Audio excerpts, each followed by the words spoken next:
주 안에 복된 하루가 시작됐습니다. 오늘 화요일 새벽 하나님의 말씀은 사무엘하 13장 30절부터 37절까지 말씀을 중심으로 잘못된 소식과 슬픔 그리고 압살롬의 도피라는 제목으로 말씀 은혜를 함께 나누고자 합니다. 여러분, 앞서 우리는 압살롬이 복수의 칼을 갈아서 축제 현장에서 양털을 깎는 축제 현장에서 이복형 암논을 살해하는 참혹한 사건을 살펴보았습니다. 오늘 본문은 이 사건이 왕궁에 전달되면서 빚어진 혼란과 다윗왕의 깊은 슬픔 그리고 압살롬의 도망이라는 결과를 기록하고 있습니다.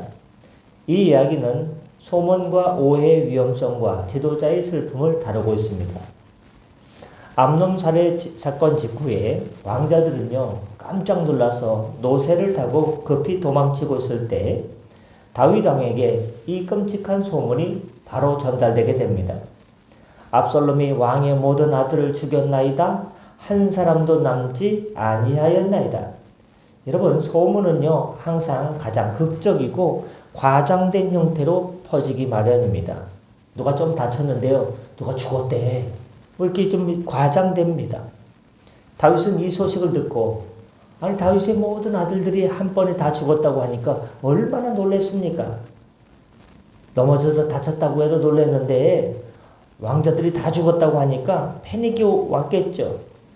다윗은 옷을 찢고 땅에 엎드려졌으며 곁에 서 있던 모든 신하들도 놀라 옷을 왕이 찢으니까 같이 찢었습니다.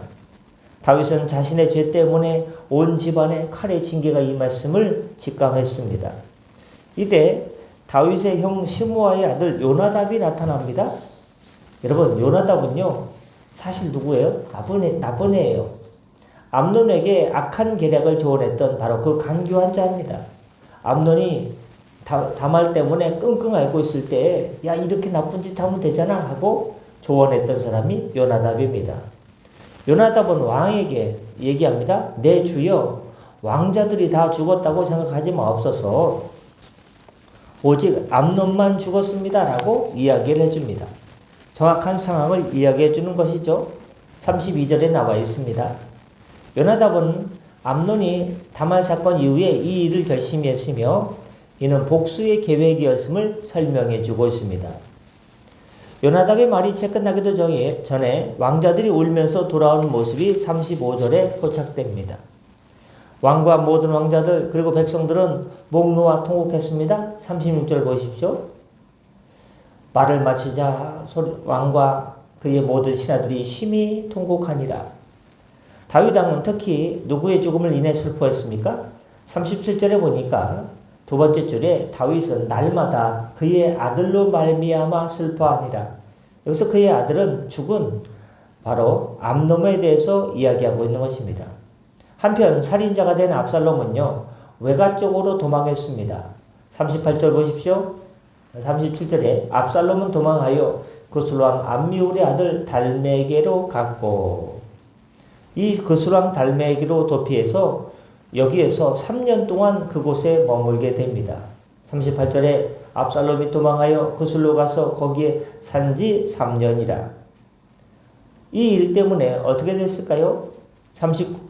다윗 왕은 압살롬이 도피한 다음에도 암논의 일로 말미암아 계속 슬퍼했습니다. 37절 끝에 다윗은 날마다 그의 아들로 말미암아 슬퍼하니라. 왕궁의 슬픔과 압살롬의 도망, 다윗의 가정은 죄의 결과로 인해 파멸과 분열의 깊은 골짜기로 빠져들고야 말았던 것입니다. 오늘 본문을 통해서 우리가 얻을 수 있는 교훈 첫 번째는 확인되지 않은 소문은 판단력을 마비시킨다는 것입니다. 다윗 왕은요 잘못된 소식 오보를 듣게 됩니다.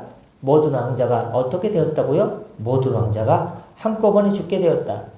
이 소식에 정신적인 패닉에 빠져 옷을 찢고 땅에 엎드려졌습니다. 왕의 판단력은 극단적인 소문 앞에서 완전히 마비가 된 것입니다. 김동원 목사님은 하나님께 집중하지 않을 때 우리 마음이 세상의 소리와 소문에 쉽게 흔들리고 절망한다라고 강조했습니다. 요나답처럼 객관적인 사실을 아는 사람이 만약에 왕 옆에서 중지하지 않았다면 다윗은 더 깊은 절망 속에서 더 잘못된 결정을 내렸을 수 있습니다. 우리는 분별력을 잃게 만드는 과장된 소문을 경계하고 사실관계를 확인하는 지혜가 필요합니다. 두 번째, 죄의 고통은 침묵할 때가 아닌 수습할 때 비로소 시작됩니다. 다윗은 암논의 강포에 대해서 2년 동안 침묵했고 암논이 살해당한 후에는 오래도록 슬퍼했습니다. 그의 깊은 슬픔은 단순한 부성애를 넘어서 자신의 죄가 뭡니까? 암논의 강포를 방치한 죄죠. 여기에 대한 뒤늦은 고통이었던 것입니다.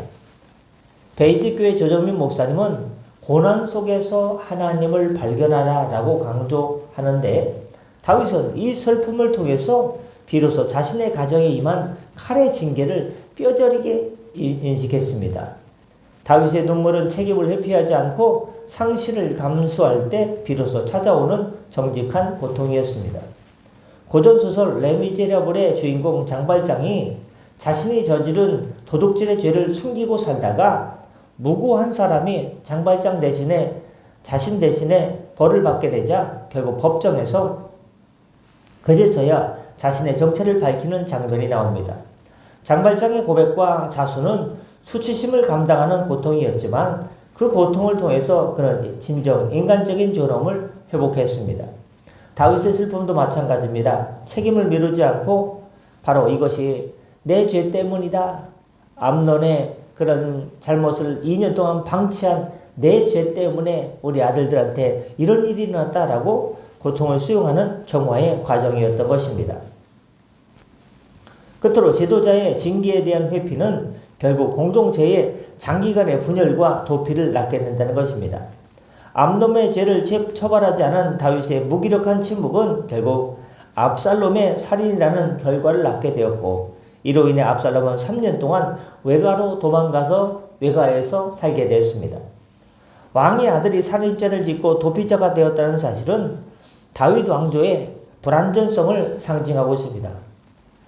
이창수 목사님은 지도자의 영적인 책임감을 평상시에 강조합니다. 리더의 무책임감이 공동체에 미치는 영향을 경고한 거죠.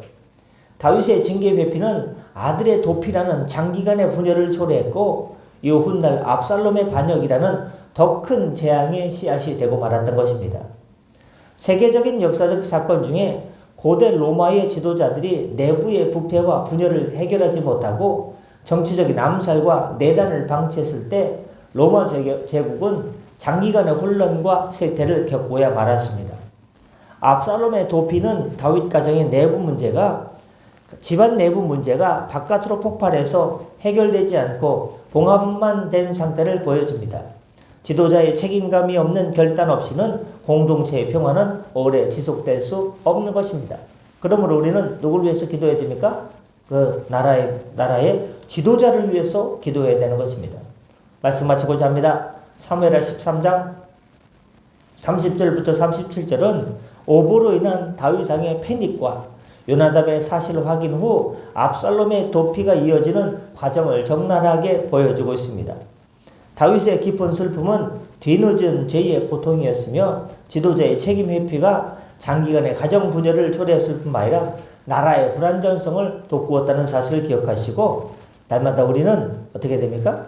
늦더라도 바로 죄의 고통을 깨닫고 하나님 앞에 회개해서 주 안에서 자유하시며 주님의 샬롬과 평강을 누리시는 복된 삶을 이어가시기를 예수님의 이름으로 축복합니다.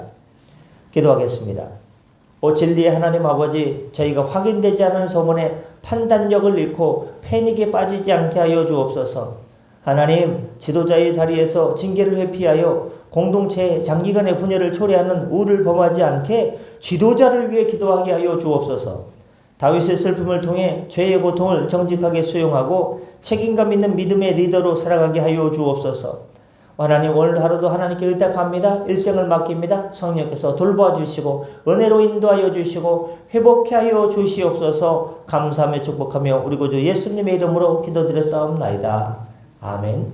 다 같이 자로 기도하시고 편안하게 들어가시겠습니다.